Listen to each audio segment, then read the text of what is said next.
একটা ছবি দেখে বেশ ভালো লাগলো। যুদ্ধের ভয়াল স্মৃতি ধ্বংসযজ্ঞ পেছনে রেখে ইরানের প্রতিনিধি দল শুক্রবার রাতে ইসলামাবাদে পৌঁছেছে।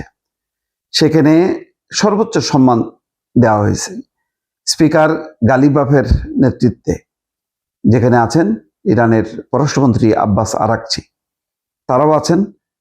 তারা পৌঁছেছেন এবং অভ্যর্থনা জানান ইসহাকদার পাকিস্তান পররাষ্ট্রমন্ত্রী, ন্যাশনাল অ্যাসেম্বলির স্পিকার সর্দার আয়াজ সাদিক, সেনাপ্রধান ফিল্ড মার্শাল আসিম মুনির এবং স্বরাষ্ট্রমন্ত্রী মহসিন নকভি। এবং ইসহাকদার আশা প্রকাশ করছেন সংঘাতে স্থায়ী এবং টেকসই সমাধানের লক্ষ্যে পাকিস্তান তাদের মধ্যস্থতা এবং সহযোগিতা অব্যাহত রাখার ইচ্ছা পুনর্ব্যক্ত করেছে।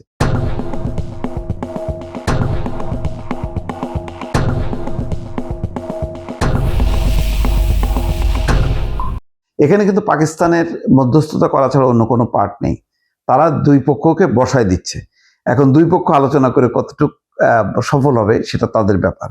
এখানে যেটা পাকিস্তানের সরাসরি কোনো ভূমিকা না থাকলেও পুরো মধ্যস্থতা আয়োজন করা এবং দুই পক্ষকে নিয়ে এসে ইসলামাবাদে নিয়ে আসা, পাকিস্তানের ইতিহাসে এরকম ঘটেনি। এত বড় যুদ্ধ, এত বড় সংকট সমাধানের জায়গা হবে ইসলামাবাদ, এটা কল্পনাই করা যাচ্ছে না। ফলে পাকিস্তান এই সংকটে, মানে যুদ্ধের এই সংকটে নিজে কোনো শরিক না, কিন্তু শরিক না হয়েও আর তাদের একটা গুরুত্বপূর্ণ একটা অবস্থান, একটা মর্যাদায় কিন্তু তারা উপনীত হয়ে গেল। অর্থাৎ ইরানও আস্থা রেখেছে পাকিস্তানের উপর, যুক্তরাষ্ট্রও আস্থা রেখেছে পাকিস্তানের উপর। দুই পক্ষের আস্থার কারণেই কিন্তু আজকে দুই পক্ষ এখানে আসছে। জেডি ভ্যান্স হয়তো কিছুক্ষণের মধ্যে পৌঁছে যাবে। আজকে দিনের বা বিকেলে কোনো একটা সময় প্রাথমিক আলোচনা শুরু হবে।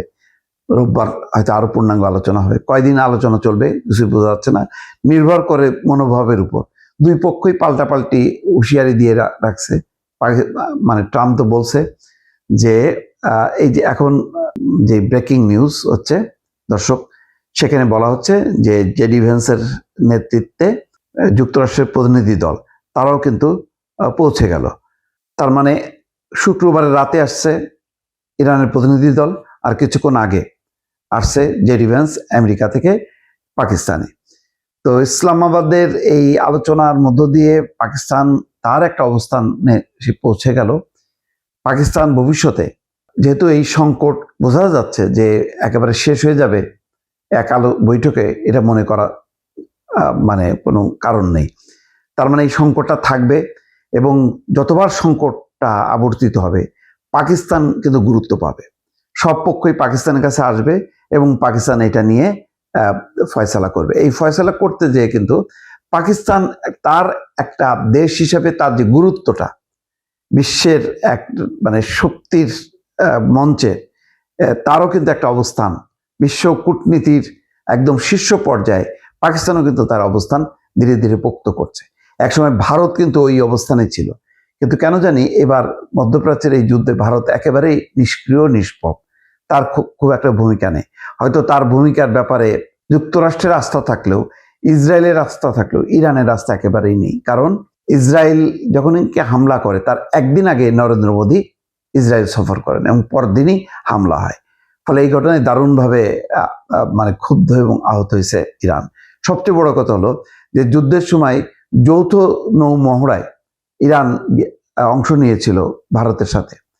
ওই সময় সেই যুদ্ধজাহাজটা যখন কি ফিরে যাচ্ছিল, অর্থাৎ একদম মহড়ার একটা যুদ্ধজাহাজ, সেই যুদ্ধজাহাজটা মানে ক্ষেপণাস্ত্র দিয়ে ডুবিয়ে দেয় এবং সেখানে 90 জন ইরানি নাবিক নিহত হয়।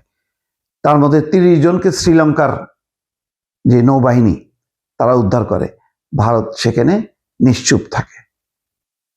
একদিন পর দায়সার একটা বিবৃতি দেয়, কঠিন কোনো অবস্থান নেয়নি। ফলে ভারতের উপর কোনো আস্থা নেই। সেই জায়গায় কিন্তু পাকিস্তান মানে ভারতের তুলনায় কম শক্তিধর, কম গুরুত্বপূর্ণ দেশ হওয়া সত্ত্বেও এবার কিন্তু এই কূটনীতির মধ্য দিয়ে ইসলামাবাদ বা পাকিস্তান একটা অন্যরকম উচ্চতায় পৌঁছে গেল দর্শক।